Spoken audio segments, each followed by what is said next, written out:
Hello नमस्कार दोस्तों, SSC MTS की तरफ से यहाँ पर दो नया नोटिस आया जो कि इस वीडियो में हम आपको बताने वाले हैं।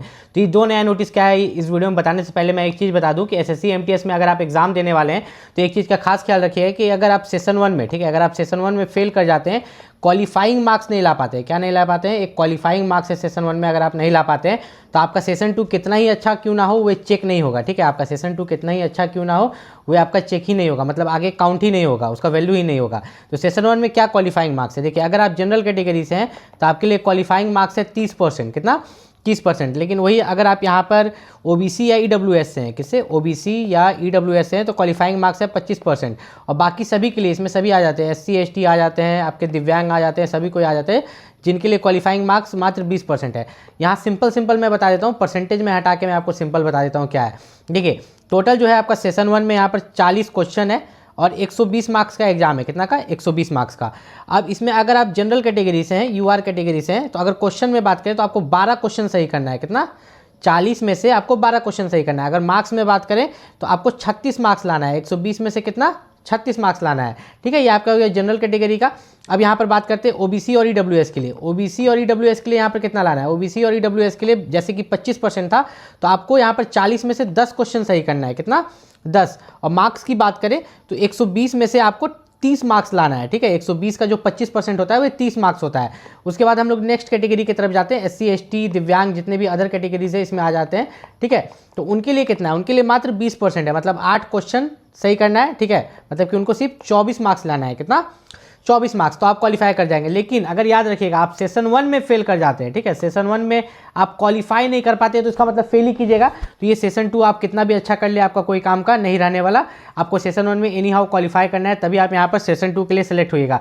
अब पहला नोटिस ये है फोटो आइडेंटिटी को लेके। एग्जाम सेंटर पर जब आप जाते हैं, जैसे कि आपको पता है कि एसएससी एमटीएस का एग्जाम जो 4 फरवरी से है, कब से, 4 फरवरी से है। तो ये जो फोटो आइडेंटिटी होता है, फोटो आइडेंटिटी को लेके बहुत कोई को प्रॉब्लम होता है। देखिए जब हम लोगों से ऑनलाइन फॉर्म भरते समय पूछा जाता है कि फोटो आइडेंटिटी क्या अपलोड करना है, तो अधिकतर बच्चे क्या करते हैं, आधार कार्ड, क्या करते हैं, आधार कार्ड। कोई अदर भी डालता होगा, 10th का मार्कशीट डालता होगा, पैन कार्ड डालता होगा, लेकिन अधिकतर बच्चे आधार कार्ड करते हैं। तो आप जो भी अपलोड किए होंगे तो उसको आपको ओरिजिनल लेके जाना है। जैसे आपने आधार कार्ड अपलोड किया तो आधार कार्ड का फोटोकॉपी नहीं, आपको ओरिजिनल लेके जाना है। क्या लेके जाना है, ओरिजिनल आधार कार्ड, डुप्लीकेट वाला भी नहीं, ओरिजिनल आधार कार्ड आपको लेके जाना है अपने एडमिट कार्ड के साथ। ठीक है, अब बहुत कोई को बच्चा का ऐसा मन में सवाल होता है कि आधार कार्ड में बहुत पुराना फोटो है। देखिए अगर 3 साल 4 साल 5 साल पुराना फोटो है तो कोई दिक्कत नहीं, लेकिन एकदम बचपन का फोटो डाला हुआ है तो उसमें आपको पैनिक करने की जरूरत नहीं है। आधार कार्ड भी ले जाइए, साथ में आपके पास पैन कार्ड या वोटर कार्ड है, मतलब एक आइडेंटिटी कार्ड के साथ साथ अगर दूसरा है तो अच्छी बात है, मतलब पैन कार्ड या वोटर कार्ड है तो काफी अच्छी बात है, उसको भी ले जा सकते हैं, तब आपको वहां पर दिक्कत नहीं होता है। बहुत बच्चे क्या करते हैं, मैं देखता हूँ आधार कार्ड भी ले जाते हैं, साथ में पैन कार्ड या वोटर कार्ड रहता है, उसमें से कोई एक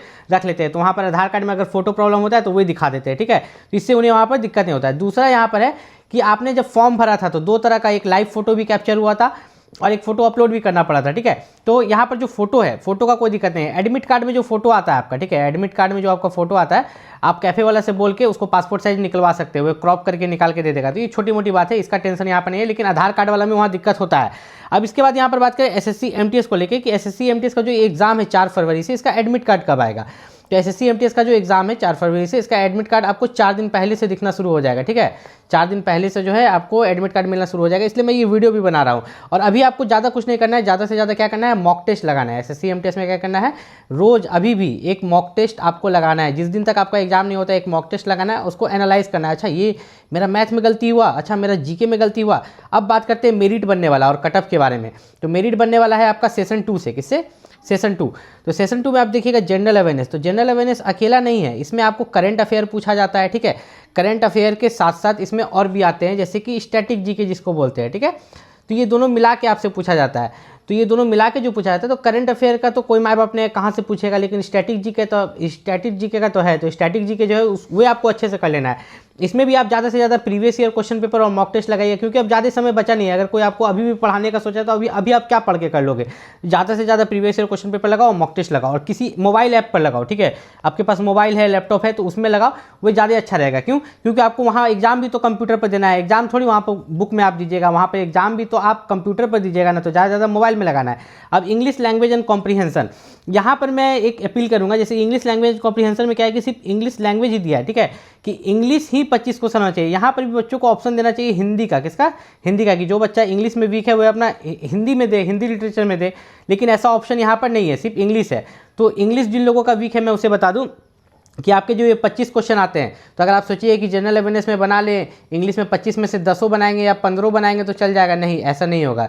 देखिए कट ऑफ किस हिसाब से जाता है, आपका सेशन 2 पर कट ऑफ जाता है, जिसमें कि आपके 50 क्वेश्चन रहते हैं और 150 मार्क्स, और इसी 150 मार्क्स में से जो है आपको यहाँ पर कट ऑफ देखने को मिलता है। तो कट ऑफ कैसे जाता है, मैं आपको एक चीज़ यहाँ पर ध्यान से समझाता हूँ, समझिएगा। देखिए कट ऑफ मेनली जो जाता है, जैसे कि जनरल अवेयरनेस में यहाँ पर 25 क्वेश्चन है, अब 25 क्वेश्चन में से, ठीक है, 25 क्वेश्चन में से मान के चलो कि एक बच्चा यहाँ पर बना देता है आपका 22 क्वेश्चन, अरे बहुत अच्छी बात है, 25 क्वेश्चन में से 22 क्वेश्चन बना दिया, लेकिन इंग्लिश में वहीं पर वे 10 क्वेश्चन बना पाता है, कितना, 10 क्वेश्चन। तो यहाँ पर हम लोगों ने एक चीज़ देखा, क्या देखा, यहाँ पर हम लोगों ने एक चीज़ गौर किया कि एक में वो 22 क्वेश्चन बना दे रहा है जीके में, ठीक है, और इंग्लिश में मात्र 10 क्वेश्चन बना पा रहा है। तो ऐसे बच्चों का क्या हाल होगा, ठीक है, ऐसे बच्चों का क्या हाल होगा, मैं आपको यहाँ पर दिखाता हूँ।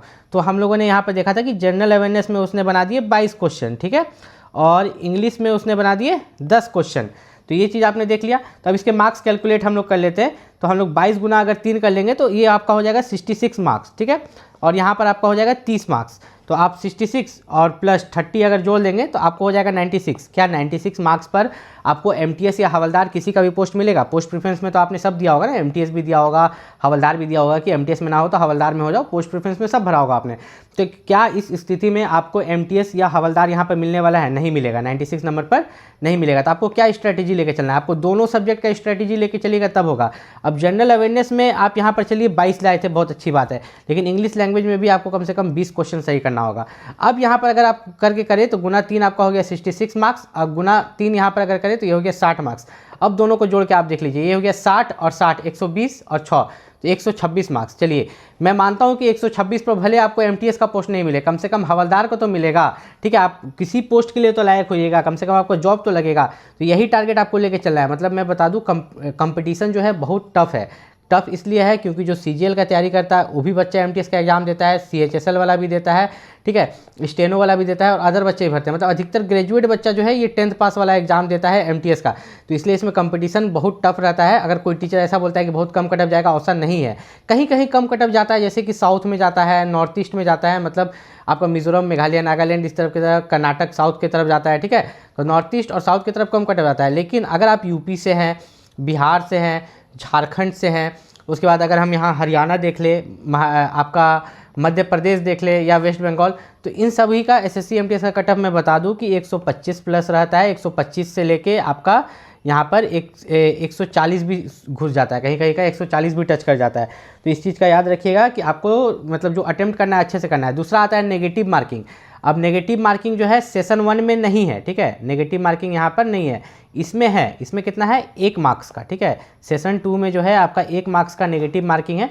तो इस चीज़ का भी आपको खास ख्याल रखना है। अब ऐसा नहीं कि 25-25 टोटल 50 क्वेश्चन है, आप 50 क्वेश्चन बना दीजिए, 50 क्वेश्चन में आपका 20 क्वेश्चन गलत हो गया तो 20 मार्क्स तो ऐसे ही कट जाएगा। 20 क्वेश्चन गलत हुआ तो 30 सही हुआ, तो 30 क्वेश्चन गुना 3 कीजिएगा तो कितना हो जाएगा? 90 मार्क्स, और 90 मार्क्स में 20 गलत हुआ था तो फिर 20 मार्क्स आपका कट जाएगा। तो आप कहाँ पर पहुँच गए? 60, यहाँ पर आपका 90 मार्क्स हुआ ना जी, तो 90 मार्क्स में तो आपने 20 गलत किया था तो आप 70 मार्क्स पर पहुंच गए। तो आपको गलती भी ज़्यादा नहीं करना है क्योंकि नेगेटिव मार्किंग 1 मार्क्स है। भले एक क्वेश्चन सही करने का 3 मार्क्स मिल रहा है, लेकिन नेगेटिव मार्किंग भी आपका जो है 1 नंबर घट रहा है। अब जितने भी बच्चे यहाँ पे एसएससी एमटीएस की तैयारी कर रहे हैं, बहुत कोई को स्लॉट बुकिंग से दिक्कत होगा कि स्लॉट बुकिंग में प्रॉब्लम आ रहा है, या बहुत कोई को बहुत कुछ से रिलेटेड डाउट होगा, तो जो भी डाउट होगा आप नीचे यहाँ पर कमेंट करके पूछ सकते हैं। मैं ऐसे आगे बताऊंगा और कि आपको एसएससी एमटीएस के पोस्ट प्रेफरेंस में अगर आपने हवलदार को भी चूज किया है, एमटीएस को भी चूज किया है, लेकिन अगर आप हवलदार के फिजिकल में फेल कर जाते हैं तो एक केस है जिसमें कि आपको एमटीएस का जॉब मिल जाएगा। ध्यान से समझिएगा, एसएससी एमटीएस में आपका हवलदार का फिजिकल लिया जाता है, ठीक। अगर आप हवलदार के पोस्ट के लिए भी अप्लाई किए, एमटीएस के लिए भी, दोनों को पोस्ट प्रेफरेंस में बने। लेकिन जब आप कटअप पार करते हैं, ठीक है, आपने एमटीएस का भी कटअप पार कर लिया, आपने हवलदार का भी कटअप पार कर लिया, आपने दोनों का कटअप को पार कर दिया है, दोनों का कटअप से ज्यादा नंबर आप लाए हैं, तो इस केस में अगर आप हवलदार के फिजिकल में फेल भी हो जाते हैं लेकिन आपने साथ ही साथ एमटीएस का भी कटअप पार किया है तो आपको एमटीएस वाला पोस्ट मिल जाएगा।